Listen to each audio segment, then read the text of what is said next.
Yes fees मेरे प्यारे बच्चों, ये क्वेश्चन ऑनलाइन पूछा गया है। ये व्यवस्था है, डायग्राम क्वेश्चन में दिया गया है। A wire of mass m and length l, ये वायर है, मास m लेंथ l है, can freely slide on a pair of parallel smooth horizontal rails, horizontal में दोनों,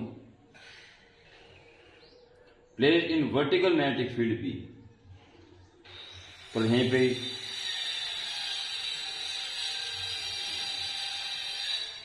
इस पॉइंट क्लियर कर लीजिए। फील्ड को उसने वर्टिकल कहा है, तो ये रेल्स हॉरिजॉन्टल ऐसे में रखिए, ऊपर नीचे नहीं है, ऐसे। तो ये फील्ड वर्टिकल दिखाई देगा और टॉप व्यू हम इसका देख रहे हैं, ये ऐसे करके। ये दोनों एक्चुअली ऐसे में रखी हैं और फील्ड ऐसे में है। तो ऊपर से हम देखना है तो ये व्यू नजर आ रहा है, और तो ये रेल्स होगी हॉरिजॉन्टल है और फील्ड वर्टिकल है। ऐसा देखने पे भी वही व्यू है, बस दिखाई इस तरह से दे रहा है, कोई प्रभाव नहीं पड़ेगा। आगे क्या रहा है,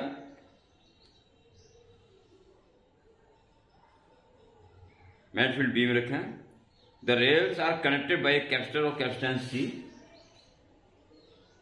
the electric resistance of rail and wire is 0। कोई कहीं भी कोई इलेक्ट्रिक रेजिस्टेंस नहीं है।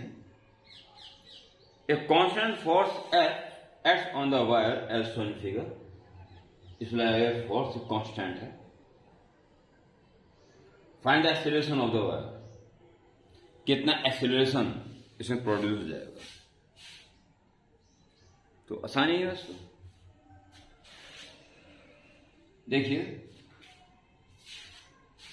जिस वक्त इसकी स्पीड, क्योंकि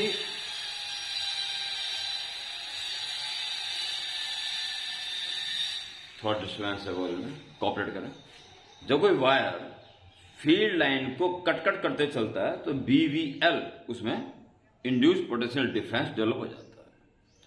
तो स्पीड का मैटर है। जिस वक्त इस वायर की स्पीड V होगी, उस वक्त इसके अक्रॉस जो PD डेवलप होगा वो होगा BVL। B और L दे रखा सब कुछ, यानी V के ऊपर डिपेंड है। जितना तेज चलेगा उतना ही इसमें EMF या इंड्यूस पोटेंशियल डिफरेंस डेवलप होगा। खुद रेजिस्टेंस जो वायर होता है, इस वायर का जो रेजिस्टेंस होता है वो इंटरनल रेजिस्टेंस की तरह काम करता है, और यहां से यहां तक का रेजिस्टेंस एक्सटर्नल रेजिस्टेंस की तरह काम करता है। वो कह रहा ना तो इंटरनल रेजिस्टेंस में है ना एक्सटर्नल रेजिस्टेंस है, केवल कैपेसिटेंस है बस। तो ये कितना चार्ज इसमें स्टोर कर देगा। So induce charge Q is equal to C और V है इसका BVL। इतना चार्ज इसमें स्टोर है इस मोमेंट में। तो इसी मोमेंट में करंट कितना है, it is obtained by dQ/dt। जिस रेट से चार्ज बढ़ता जा रहा है वही करंट है। डायरेक्ट कर दीजिए, तो CBL कांस्टेंट है, सीधा V का ओवर है dV/dt। एंड dV/dt आप बहुत समझ सकते हैं, इट इज एक्सीलरेशन। और ये एक्सीलरेशन ही जानना चाह रहा लास्ट में, CBL इंटू एक्सीलरेशन। ओके, आइए रॉड के मोशन में जाते हैं। इस करंट की डायरेक्शन लेंस लॉ के अकॉर्डिंग ऐसी होगी कि उसके आगे जाने का विरोध करेगी।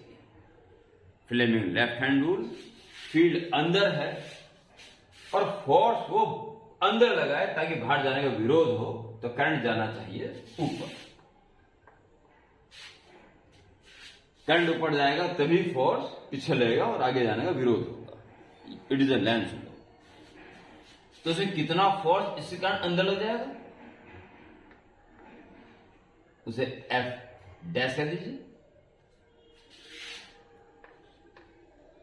ये आपका इंड्यूस चार्ज,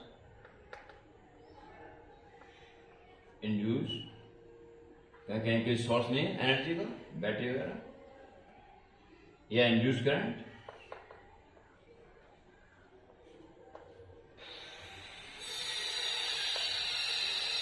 और ये अब मैं सुना हूं force on wire due to this induced current, due to this induced current. F dash is ideal. Theta perpendicular, otherwise ideal sin theta. Ideal sin 90 now.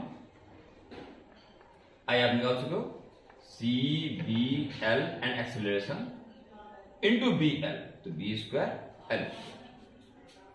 ये फोर्स इसमें पीछे तरफ लग रहा है। अब आप इसके नेट फोर्स की बात कर सकते। Now from F equal to MA क्या हो जाएगा इसमें नेट फोर्स? इतना हम लगा रहे हैं इस मोमेंट में और इतना बैक लग रहा था, ये नेट फोर्स बचा आगे जाने के लिए, is equal to MA। Simple. तो कॉपरेट करते रहे, जरा सा डिस्टर्बेंस है, कॉपरेट करते रहे। जैसे कोई बच्चा क्वेश्चन पूछता है, मेरा प्रयास रहता अगर मैं खाली हूं तो तुरंत ही बना दूं, तो मैं वेट नहीं कर पा रहा था इसके शोरगुल खत्म होने की, तो थोड़ा सा कॉपरेट करें। F is given, F dash हम निकाल चुके हैं, C B square L square A is equal to M, same acceleration. Okay, A निकालो, ए सेपरेट कर दें, बस हो जाएगा हमारा।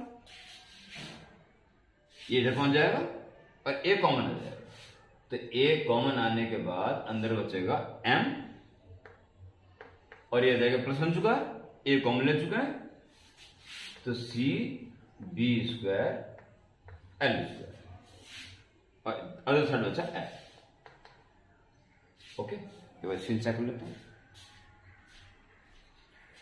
ठीक है, बहुत शानदार चल रहा है।